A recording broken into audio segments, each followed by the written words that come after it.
duas personalidades, duas pessoas distintas uma da outra.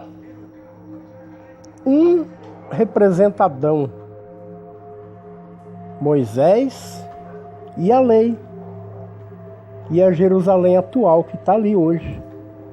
Outra representa a Jesus, o Cristo, representa a igreja, representa a nova Jerusalém, aquela lá de cima, do alto, aquela que está no céu. Essa representação é a representação de fé, da liberdade e a representação da escravidão. A da liberdade é a representação da eternidade.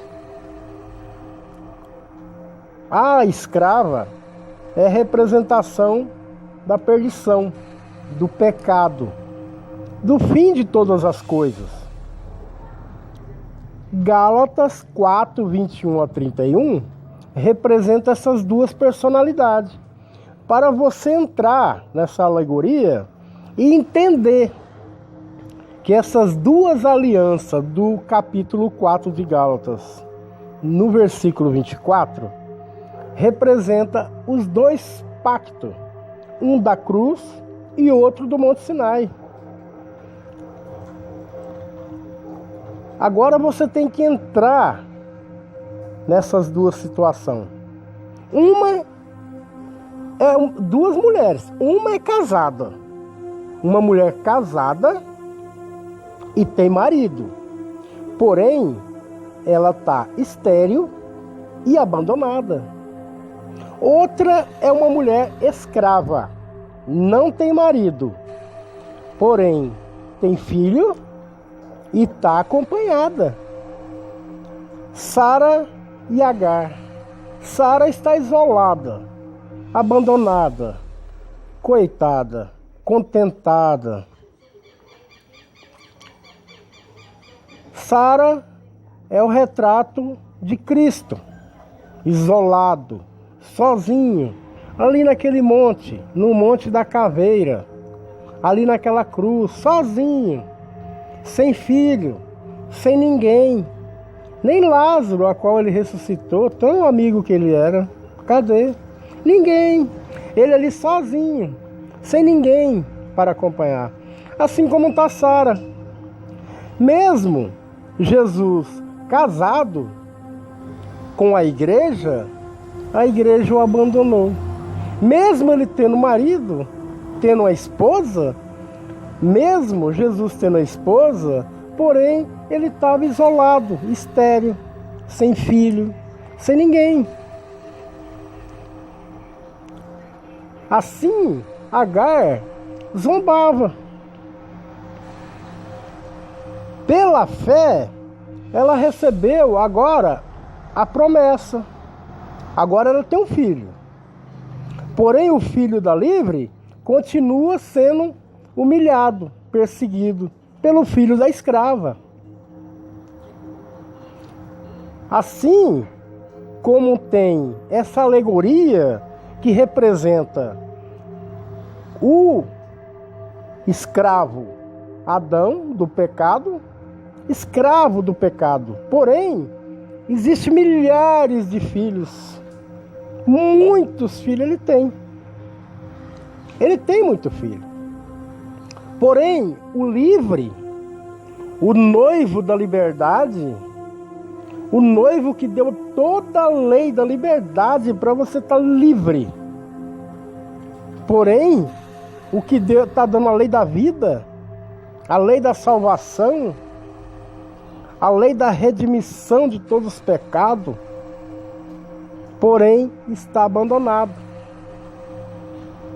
Mas nessa alegoria de Gálatas 4, do 21 a 31, a gente vê que pela promessa, ele na fé, ele recebe a promessa de ser pai de multidões, de nações, de povos, de línguas, de raças, muito, como as estrelas do céu. Como você vai conseguir compreender essa alegoria? entrando na fé. Quando você entrar na fé, você vai entender Gálatas 4, 21 ao 31. Porque pela fé, ele está sendo pai de todas as nações. Nações essas que crê na promessa que é adquirida através da fé. Mas sendo esse livre, não escravo. Os escravos continuarão escravos. Portanto, ele derrubou a escravidão que tinha. Todo o cativeiro que tinha na terra, que era o cativo do quê? Da lei? De Romanos 10, 4. Então ele retirou, por quê? Estava em Gálatas 3:10. Ele tirou aquela maldição de Gálatas 3:10, cancelou em Romanos 10:4 e juntou tudo e colocou na cruz ali pregado para quem quiser crer. Quem quiser crer. Quem não quiser crer vai ficar ainda preso nesse templo de pedra. Porém, desolado. Escravo. Um escravo livre. Essa é a conclusão de Gálatas 21 ao 31 do capítulo 4. Para ter esse entendimento que o livre, a livre é Jesus. É o pacto da nova aliança, que está em Gálatas 4, 24. Essas duas alianças, uma é de cima, do céu, Colossenses 3:3, do 3:1, 3:2, 3:3, lá de cima, quem está lá em cima? Esse da Nova Jerusalém, aquela do céu. Esse é o da fé, esse é o que vai receber a promessa. Você compreendeu? Esse de Gálatas 3:10, esse está continuar, ele vai continuar, vai ficar até no final para a sua destruição, que é o final de Gálatas 4. Se você ver Gálatas 4 até o final, você vai ver que o final é o quê? É a destruição total, é o fim de tudo.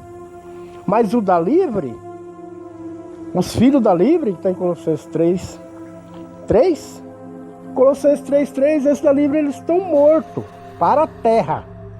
Mas eles estão lá à destra do Pai. Está na memória. E ele tem única cabeça, que é a de Cristo. E ele agora é o próprio corpo de Cristo. E ele continua desolado.